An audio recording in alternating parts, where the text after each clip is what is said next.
matokeo yoyote yanayopatikana sio mwisho wa safari. Ukipata matokeo usiridhike, usione umeshamaliza. Kimbia haraka sana, sumu hiyo, endelea kushambulia. Wewe pia una hii hali na kukomesha kufanikiwa. Namba moja, haupigi hatua.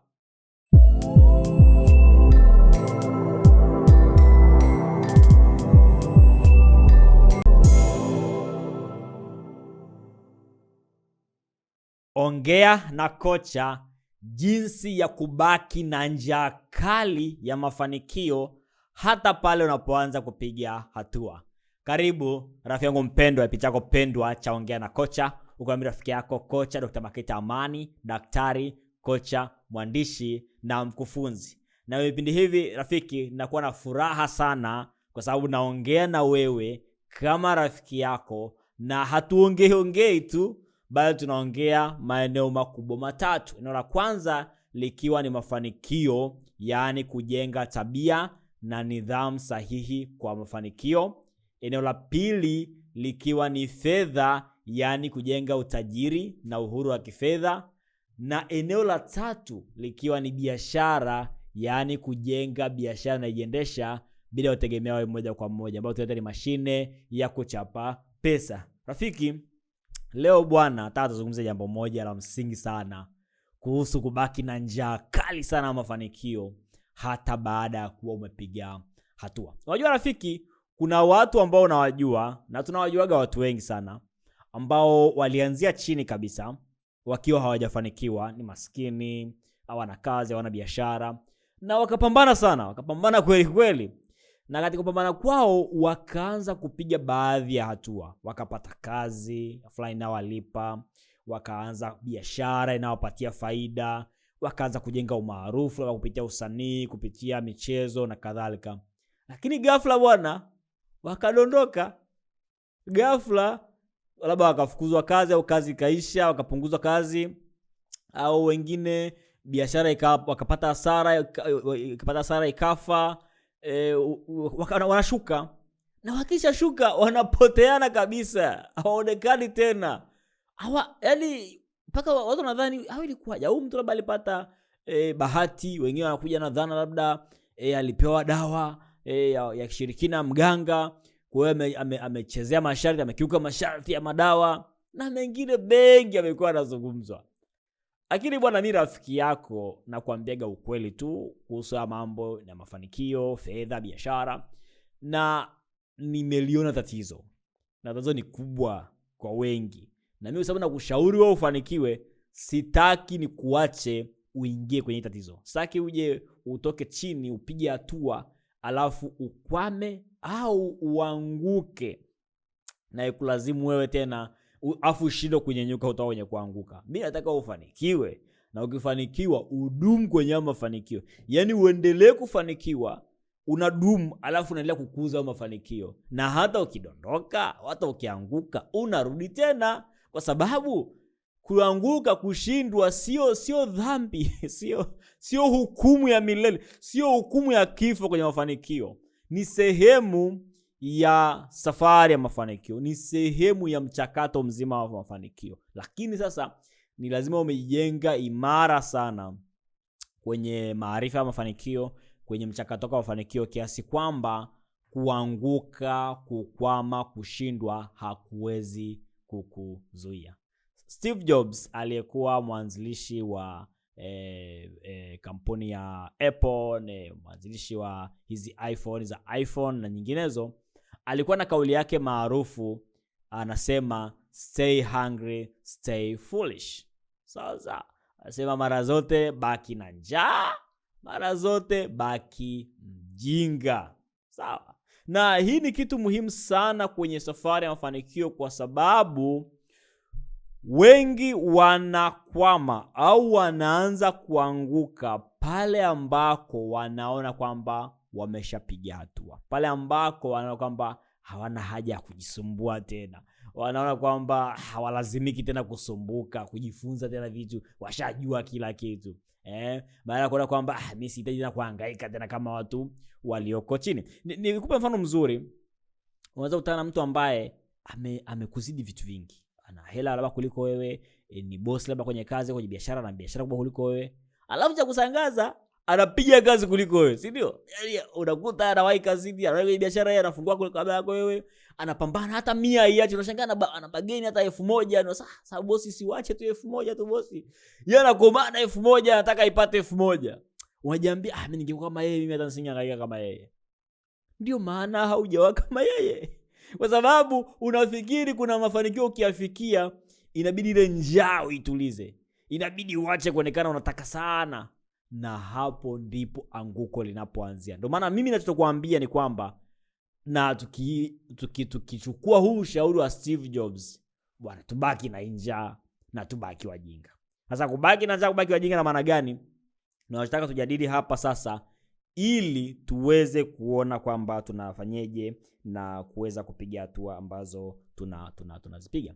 Na kitu cha kwanza ambacho nataka tutoke nacho hapa ni kwamba mafanikio sio mwisho wa safari. Mafanikio ndio safari yenyewe. Unajua, kwenye maisha na kwenye mambo ambayo tunafanya, tunaweza kuwa kuna njia au kuna safari au kuna mwisho wa safari, si ndio? Journey na destination.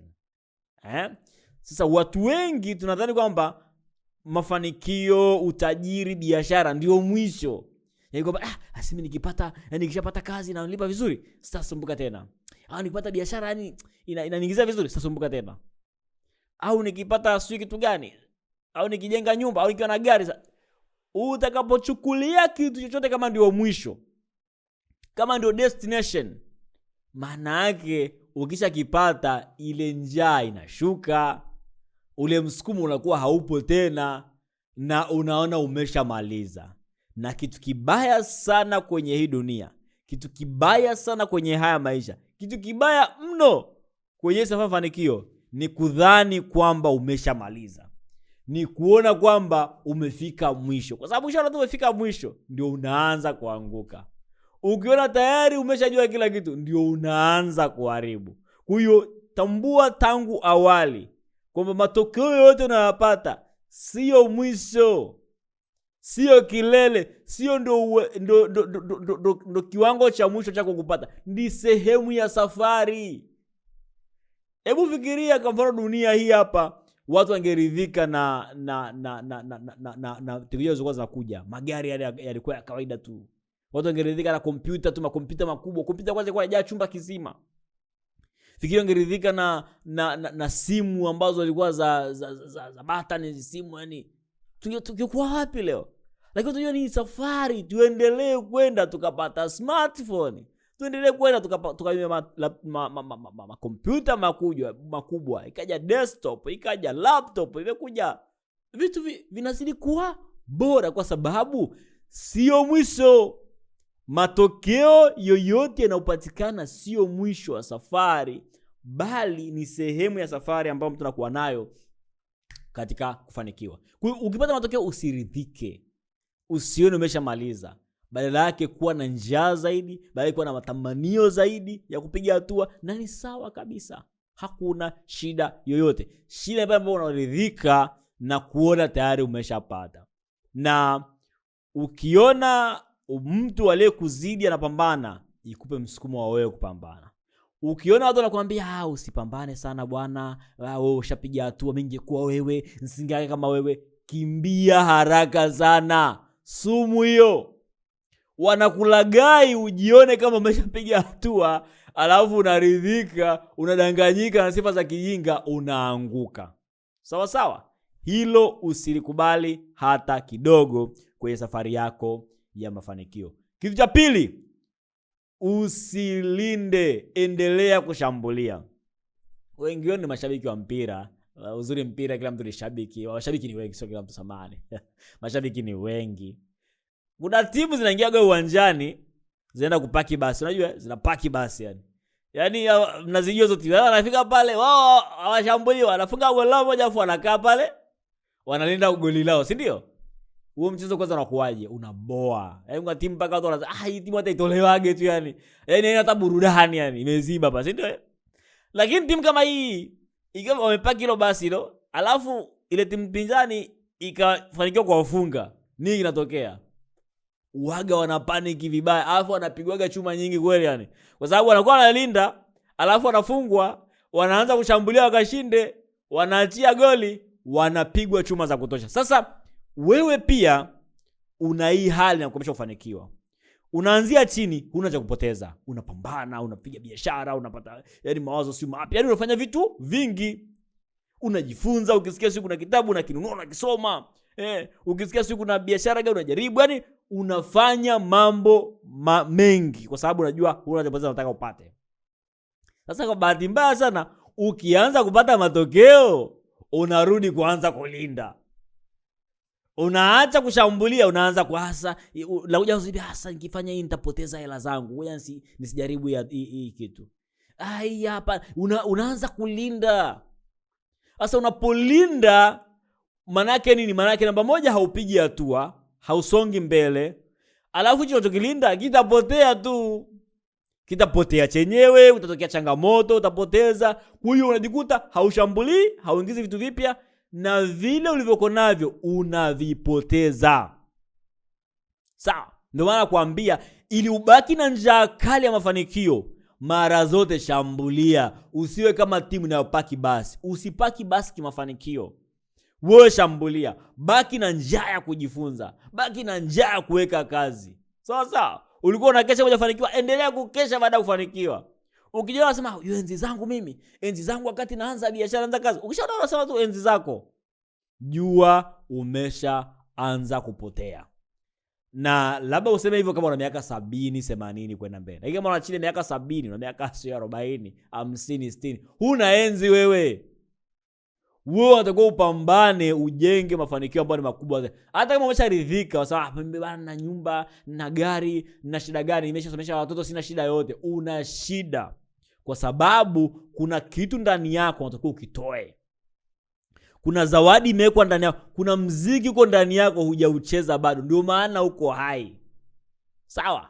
Kwa hiyo usikae ukaanza kulinda ukasema sasa mimi nitapoteza. Wewe weka mazingira ambayo hata ukipoteza hautaanzia sifuri kabisa. Alafu shambulia. Peleka moto, peleka majeshi. Una uwezo. Hautapata matokeo makubwa kwa kulinda mafanikio uliko nayo sasa. Ni madogo sana actually. Bado sana. Wewe fikiria teknolojia ile kuja. Hebu fikiria kulikuwa na iPhone 1. Sasa hivi tuko iPhone 17 huko. Wangeridhika sema hii iPhone hivi unajua kwamba iPhone wakati toka iPhone ya kwanza ilikuwa ni mapinduzi makubwa kuwahi kutokea duniani. Ilishangaza watu. Simu haina button. Yaani haina kitufe chochote. Ilikuwa ni watu walishangaa. Lakini leo ukipa iPhone 1 utakataa nayo. iPhone 2, 3, 4, 5, 6 unasema hii imepitwa na wakati. Unataka ikaja kamera, ikaja hii, vitu kibao vimeongezeka pale kwa sababu ya ile njaa kwamba bado tuboreshe na tuweze kupiga hatua kubwa zaidi. Lakini jambo la tatu kwenye safari hii ya kubaki na njaa mafanikio ni kuza malengo kila unapoyafikia. Kwa maneno mengine, hamisha magoli. Sawa? Watu wengi wanakaa kwenye programu zangu za ukocha na mafunzo na mengineyo. Hawanipendagi sana. Japokuwa wanafanikiwa, lakini hawanipendagi sana. Na kwa sababu kila wakifikia malengo, mimi nayakuza. Sawa? Hata tu wanajihusisha mimi, tunaweka lengo la kwanza. Wanapambana likifikia, tunazidisha mara 2. Sasa tutapumzikaga lini? Tutafurahi mafanikio lini? Unafurahi mafanikio gani yani? Yaani furaha yako inapaswa kuwa mchakato wa mafanikio, sio matokeo. Kwa sababu matokeo ya huari, matokeo yanaoza. Matokeo ni kama maziwa. Ukiacha yanachacha. Sawa? Lazima uendelee kuachemsha, upashe moto, pasha moto. Ukiyatuliza tu, hayo yamechacha. Hayafai tena. Kwa hiyo kila unapoweka malengo ukiafikia, yakuze mara 2. Sawa? Sasa nitafurahi lini? Furaha yako haipaswi kuwa kwenye kuyafikia malengo. Furaha yako inapaswa kuwa kwenye kuyafanyia kazi hayo malengo. Na ukishaliweza hilo, hayo mengine yote yatakaa sawa. Wewe kila wakati, sasa unajua ukishafikia, sisi kama binadamu hatuwezi kufanya kazi kama hatuna lengo. Mimi nikwambia kitu moja. Kuna story moja maarufu, sio story, ni actually ni uhalisia. Kulikuwa na airport moja ambayo watu walikuwa wanachafua sana chooni, hasa wanaume, sehemu ya kujisaidia haja ndogo. Sawa. Mtu anakaa pale, sasa kwa sababu choo labda anaonekana ni chafu, kwa hiyo anakuwa kama mtu mkojo umesogea anakuwa yani mtu anakaa mbali anataka akojoe kule, kwa mkojo unakuwa unamwagika, unachafua. Kwa hiyo akapiga sasa, kila wakijaribu watu watoe elimu, watu wawe. Wanachokifanya pale kwenye ile tundu la kukojolea pale, wakaweka alama ya inzi, kama picha ya inzi hivi. Sawa. Pale pembeni ya tundu la kukojolea. Hiyo hiyo nini? Watu wakaacha kuchafua choo, kwa sababu mtu akienda pale kukojoa anaona kuna inzi pale, anataka mlenge ule inzi na mkojo. Wakaanza kulenga kwenye tundu sahihi. Sasa pointi ni nini? Pointi kwamba watu wakiwa na kitu cha ku-aim, wakiwa na kilenga, wanafanya vizuri zaidi. Sawa. Wanalenga, naona nilenge pale. Kwa hata maisha yetu unajikuta ukishafikia vitu ambavyo unavitaka, unasema asi lengo langu mimi niwe na nyumba. Utapambana utajenga nyumba, ukishakuwa nayo unaona anshamaliza. Sasa inabidi ukifikia lengo la nyumba, sasa inabidi iwe na labda nyumba 2 zaidi. Lengo langu mimi niwe na gari. Ukishakuwa na gari, sasa lengo langu ni biashara. Ukishakuwa na biashara, nataka biashara iwe na matawi zaidi. Nataka biashara iwe na wafanyakazi wengi zaidi. Nataka biashara iwe na mauzo mengi zaidi. Nataka biashara yangu ikiweza kuuza milioni 10, nitakuwa nimeshapata matokeo. Fika milioni 10, weka hiyo milioni 20, weka milioni 30, hakuna kukuzuia. Wewe unataka ni wakati wote uwe na njaa ya kupambana kufikia malengo yaliyoko mbele yako. Kwa hiyo hilo ni muhimu sana, ambao nataka ili ubaki na njaa ya mafanikio, ili uendelee kupambana kwenye mafanikio. Hakikisha kila unapolifikia lengo, basi unaliongeza zaidi, unalikuza zaidi. Na hayo ndio ambayo unapaswa kufanyia kazi. Jambo la 3 na muhimu sana ni kaa kwenye mchakato. Sasa iko hivi rafiki, unapokuwa safari ya mafanikio, kuna vitu viwili, kuna mchakato alafu kuna matokeo. Mchakato ni hatua ambazo unazichukua wewe, matokeo ni yale ambayo unayapata. Sasa mara nyingi sana huwa tunapima mafanikio yetu pale ambako tunapata matokeo fulani. Kama ipata matokeo fulani, nimefanikiwa. Lakini haya matokeo yako nje ya udhibiti wetu. Hatuwezi kuyalazimisha. Tunataka kila juhudi, tukafanya kila ambalo liko ndani ya uwezo wetu, lakini bado matokeo yasije. Sasa jambo la kufanya hapa ni kuwa na mchakato ambao wajibu wako ni kuutekeleza. Sawa? Wewe unafanya. Kama ni biashara, sema mimi nitatafuta wateja, nitawazungumza nao niwauzie, wakikubali kununua nitawahudumia vizuri sana. Hayo yako ndani ya uwezo wako kuathiri.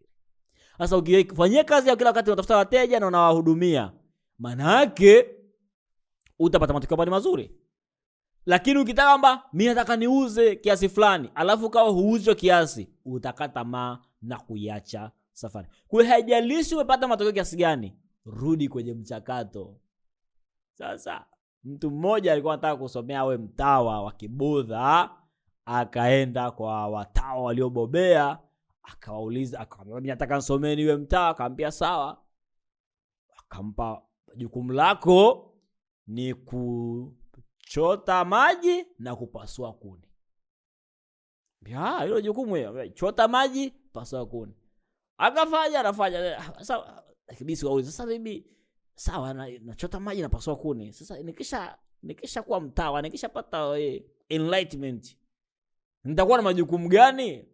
Kaambia kisha kuwa umekuwa mtawa, jukumu lako ni kuchota maji na kupasua kuni. Chop woods, carry water. Yaani manake mafanikio sio hakuna graduation kwamba eti kishafanikiwa utakuwa umetoka hapa kwenda pale. Chota maji, pasua kuni. Sawa? Hujafanikiwa. Ukifanikiwa, chota maji, pasua kuni. Kuwa na mchakato wako ambao utaufuata mara zote. Umefanikiwa, unaufuata. Hujafanikiwa, unaufuata. Unaanza, unaufuata, unaendelea, unaufuata. Hilo ndio ambalo kufanya ubaki na njaa. Kwa sababu mimi nikiamka asubuhi na dili na wateja wangu. Mimi nikiamka asubuhi naandika. Sijalishi sina kitabu, nimeuza sikuuza, nitaandika. Sawa? Mimi nitafundisha.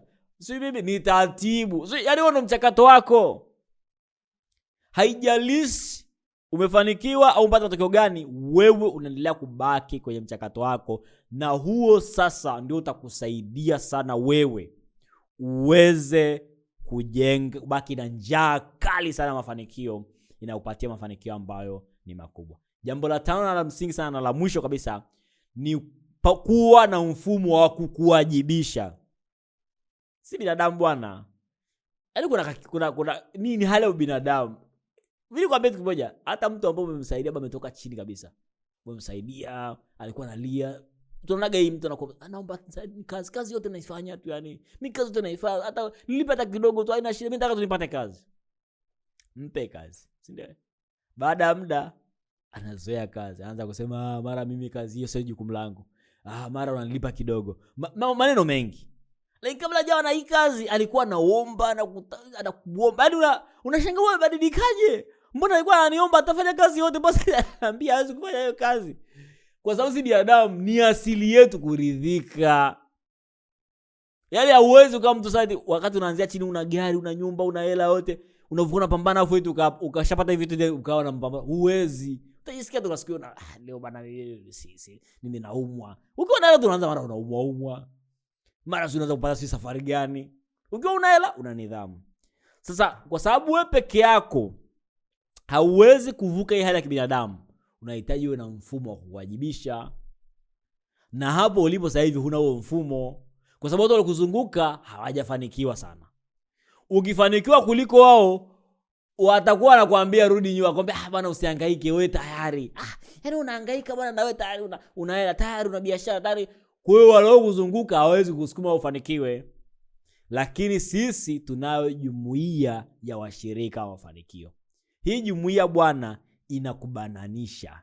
Hii jumuiya inakusukuma, inakupush kweli kweli ufanikiwe. Yaani kwa hii jumuiya hautakuja tuseme mimi nishafanikiwa tayari sina. Tunakuwasha hasa na tunakusukuma ufanikiwe kweli kweli. Hii jumuiya tunakulazimisha ubaki na njaa mafanikio. Sababu namba 1 tunataka ufanye mchakato. Hakuna uspecial kwamba mimi ujue mimi tayari nishapiga hatua. Mchakato wako ni upi? Kaa kwenye mchakato. Namba 2, ukifikia malengo tunayakuza. Wewe tu paka ukimbie. Yaani kama unataka kukaa na sisi, kama unataka kucheza na sisi, lazima ukae kwenye mchakato. Lazima ukikuza mafanikio kiafikia, basi uendelee kuyakuza zaidi na zaidi. Na jumuiya ya shika mafanikio ndio mahali ambako unapaswa kuwa wewe rafiki. Ndio mahali ambako mimi na wewe tutakuwa na ukaribu. Mimi na wewe tutashirikiana karibu sana, ili uweze kupiga hatua kubwa kwenye mafanikio kwa ujumla, kwenye kujenga utajiri na uhuru wa kifedha, na kwenye kujenga biashara inayojiendesha bila kutegemea wewe. Na jumuiya hii hapa unakuwa na mchakato, na unajifunza, na unapata kuwa karibu na kocha ambaye anakuwajibisha, ambaye atakuuliza mbona hujafanya. Wengi wanakuzunguka hawezi kuwajibisha. Kama ni wafanyakazi wako hawezi, watakuonea aibu sababu hataki kukuudhi. Kama ni watu wa karibu, ukifanikiwa watakuwa machawa, wanageuka machawa wako.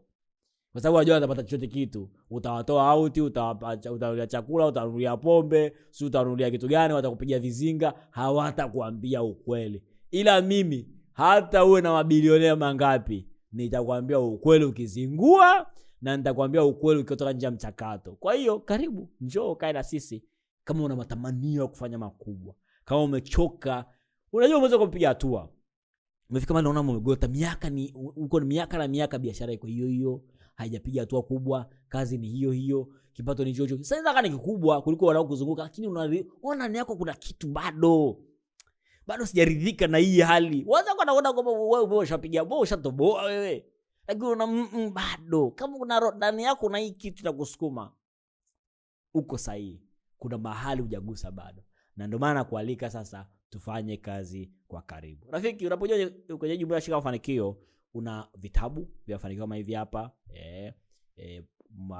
falsafa ya mafanikio, kitabu kama hichi hapa, kanuni ya 6 ya mafanikio, nguvu ya kutenda miujiza. Vyote hivi vinakujenga wewe. Kwenye fedha, kitabu kama elimu ya msingi ya fedha, kitabu kama elimu ya msingi ya uwekezaji, vyote hivi, usimamizi wa fedha binafsi, tabia za kitajiri, vyote hivi vinakujenga kifedha. Na huku kuna mashine ya kuchapa pesa, kitabu muhimu sana kuhusu kujenga biashara inayojiendesha, nunua wateja, kupata wateja wa biashara yako, na vitabu vingine vingi. Rafiki, kuingia kwenye jumuiya, kupata vitabu hivi hapa, kupata mafunzo ya karibu, kupata ushauri, andika neno mafanikio, andika neno biashara, andika neno fedha, andika neno kocha, andika neno lolote kwenda WhatsApp namba